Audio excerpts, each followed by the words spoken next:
ಧಾರವಾಡ ಲೋಕಸಭಾ ಕ್ಷೇತ್ರದ ಜೆಡಿಎಸ್ ಪದಾಧಿಕಾರಿಗಳ ಪ್ರಮುಖರ ಸಭೆಯನ್ನ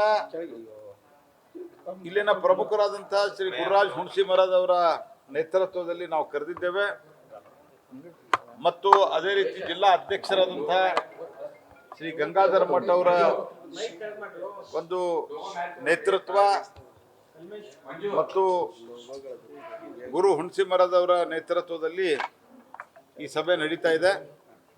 ಎಲ್ಲರೂ ಕೂಡಿ ಭಾರತೀಯ ಜನತಾ ಪಾರ್ಟಿ ಕಾರ್ಯಕರ್ತರು, ಜೆಡಿಎಸ್ದ ಪ್ರಮುಖರು, ಕಾರ್ಯಕರ್ತರು ಎಲ್ಲ ಸೇರಿ ಇಡೀ ಕ್ಷೇತ್ರಾದ್ಯಂತ ದೊಡ್ಡ ಸಂಖ್ಯೆಯಲ್ಲಿ ಮತದಾರನ ಭೇಟಿ ಮಾಡೋದು ಮತ್ತು ಅತ್ಯಂತ ದೊಡ್ಡ ಬಹುಮತದಲ್ಲಿ ಭಾರತೀಯ ಜನತಾ ಪಾರ್ಟಿಯನ್ನು ಗೆಲ್ಲಿಸುವ ಸಂಬಂಧ ಇವತ್ತು ಸಭೆ ಕರೆದಿದ್ದೇವೆ ಮತ್ತು ಈ ಸಭೆಯಲ್ಲಿ ಎಲ್ಲ ಪ್ರಮುಖರು ಬಂದಿದ್ದಾರೆ. ನನಗೆ ವಿಶ್ವಾಸ ಇದೆ ಇಡೀ ರಾಜ್ಯಾದ್ಯಂತ ಭಾರತೀಯ ಜನತಾ ಪಾರ್ಟಿ 28ಕ್ಕೂ 28 ಸ್ಥಾನಗಳನ್ನು ಗೆಲ್ತದೆ ಮತ್ತು ಇವತ್ತು ಕಾಂಗ್ರೆಸ್ ಪಾರ್ಟಿ ಹತಾಶರಾಗಿ ಮೋದಿಯವರಿಗೆ ಅತ್ಯಂತ ಕ್ಷುಲ್ಲಕ ಭಾಷೆಯಲ್ಲಿ ಬೈಯೋದನ್ನು ಶುರು ಮಾಡಿದ್ದಾರೆ. ನೀವು ಎಷ್ಟು ಕೀಳು ಮಟ್ಟದ ಭಾಷೆಯನ್ನು ಬಳಸ್ತೀರಿ, ಕ್ಷುಲ್ಲಕ ಭಾಷೆಯನ್ನು ಬಳಸ್ತೀರಿ, ಅಷ್ಟು ಮೋದಿಯವರ ಜನಪ್ರಿಯತೆ ಅವ್ರಿಗೊಂಥರ ರಕ್ಷಾ ಕವಚ ಆಗ್ತದೆ ಅದು. ಆದ್ದರಿಂದ ಭಾರತೀಯ ಜನತಾ ಪಾರ್ಟಿಯ ಕಾರ್ಯಕರ್ತರು ಇನ್ನೂ ಉತ್ಸಾಹದಿಂದ ಕೆಲಸವನ್ನು ಮಾಡ್ತಾರೆ.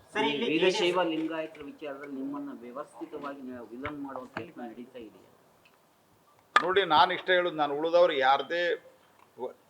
ಯಾರಿಗೂ ನಾನು ರಿಪ್ಲೈ ಕೊಡೋಕ್ಕೆ ನಾನು ಹೋಗಲ್ಲ. ನಾನು ನಿನ್ನೆನೂ ಹೇಳಿದ್ದೇನೆ, ನಮ್ಮ ಕ್ಷೇತ್ರದಲ್ಲಿ ನಾನು ಲೋಕಸಭಾ ಸದಸ್ಯನಾದಾಗಿನಿಂದ ನಮ್ಮ ಪಕ್ಷ 8 ಪೈಕಿ 7 ಜನ ಅದೇ ಸಮುದಾಯದವರಿಗೆ ಕೊಟ್ಟಿದೆ.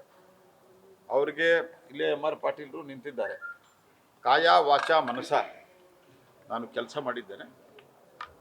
ನಮ್ಮ ಪಾರ್ಟಿಯಲ್ಲಿ ಯಾವುದೇ ಜಾತಿ ಮತ ಭೇದ ಇಲ್ಲ, ಎಲ್ಲ ಸಮುದಾಯಕ್ಕೂ ನಾವು ಅವಕಾಶ ಕೊಟ್ಟಿದ್ದೇವೆ, ಅದು ಮೇಯರು ಇತ್ಯಾದಿ ಮಾಡೋ ಮುಂದೆ. ಹಾಗಾಗಿ ನಾನು ನಿನ್ನೆನೂ ನೀವು ಕೇಳಿದ್ದೀರಿ ಈ ವಿಷಯದಲ್ಲಿ, ಪೂಜ್ಯ ದಿಂಗಾಲೇಶ್ವರ ಶ್ರೀಗಳು ನನಗೆ ಅತ್ಯಂತ ಶ್ರದ್ಧಾವಂತರು ಇದ್ದಾರೆ. ಅವರು ನಾನು ಶ್ರದ್ಧೆಯಿಂದ ನೋಡಿದ್ದೇನೆ ಅವ್ರನ್ನ. ಅವರು ದೊಡ್ಡ ಸ್ವಾಮಿಗಳು. ನಾನು ನಿನ್ನೆನೂ ಹೇಳಿದಂತೆ ಬಹಳ ವರ್ಷಗಳಿಂದ ನನಗೆ ಪರಿಚಯ, ನನಗೆ ಸದಾ ಕಾಲಕ್ಕೂ ಆಶೀರ್ವಾದ ಮಾಡಿದ್ದಾರೆ. ಸದಾ ಕಾಲಕ್ಕೂ ಎಲ್ಲ ಸಮಯಕ್ಕೂ ನಾನು ಅವ್ರನ್ನ ಚುನಾವಣೆಗಿಂತ ಮೊದಲು ಒಂದಿಲ್ಲ ಒಂದು ಸಮಯದಲ್ಲಿ ಭೇಟಿ ಮಾಡಿದ್ದೇನೆ. ಅವರು ನನಗೆ ಆಶೀರ್ವಾದ ಮಾಡಿದ್ದಾರೆ. ಆ ಮಠಕ್ಕೂ ನಮಗೂ ಅವಿನಾಭಾವ ಸಂಬಂಧ ಇದೆ. ದಿಂಗಾಲೇಶ್ವರ ಶ್ರೀಗಳಿಗೂ ಏನಾದರೂ ತಪ್ಪು ತಿಳುವಳಿಕೆ ಆಗಿದ್ದರೆ ಅದನ್ನು ನಾವು ಸರಿಪಡಿಸ್ತೇವೆ ಮತ್ತು ತಪ್ಪಾಗಿದ್ದರೆ ಅದಕ್ಕೆ ನಾವು ಅವ್ರಿಗೆ ಕ್ಷಮೆ ಕೇಳಲಿಕ್ಕೂ ಇಂಥದ್ದು ನೀವು ತಪ್ಪು ಮಾಡಿದಿರಿ ಅಂದರೆ ಕ್ಷಮೆ ಕೇಳಲಿಕ್ಕೂ ಹಿಂಸರಿ, ನಂದೇನು ಹಿಂಜರಿಕೆ ಇಲ್ಲ. ಅವ್ರನ್ನ ಅತ್ಯಂತ ಧಾರ್ಮಿಕ ನಾಯಕರವರು, ಅವ್ರ ಬಗ್ಗೆ ನಮಗೆ ಶ್ರದ್ಧೆ ಇದೆ.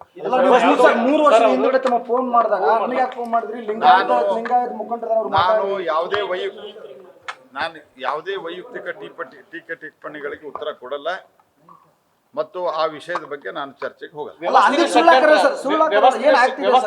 ನಾನು ಚರ್ಚೆಗೆ ಹೋಗುದಿಲ್ಲ. ನಿನ್ನೆ ಹೇಳಿದ್ದೆ, ಅವ್ರು ಏನು ಹೇಳಿದ್ದು ಎಲ್ಲವೂ ನನಗೆ ಆಶೀರ್ವಾದ.